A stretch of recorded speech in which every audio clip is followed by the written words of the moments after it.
मुंबई महापालिकेत ठाकरे बंधू एकत्र आले तर यश निश्चित मिळेल असं छगन भुजबळ यांनी म्हटलंय। स्वतंत्र लढण्यापेक्षा एकत्र लढले तर यश जास्त मिळेल असं वक्तव्यही त्यांनी केलंय।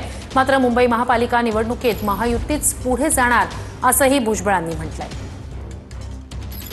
महानगरपालिकेत दोन ठाकरे जर एकत्रित आले तर निश्चितपणे जर एकटे उद्धवजी असते किंवा एकटे राज ठाकरे असते त्यांना जेवढं यश मिळालं असतं त्याच्यापेक्षा निश्चित जास्त यश दोघे एकत्र आल्यानंतर मिळणार। महायुतीच मुंबईमध्ये पुढे जाईल।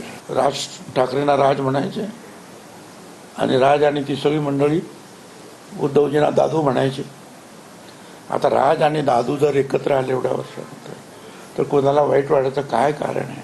आणि ते जर दोघे एकत्र आले तर ही पूर्वीची शिवसेना एकत्रित झालीच जवळपास असं म्हणायला काय हरकत आहे?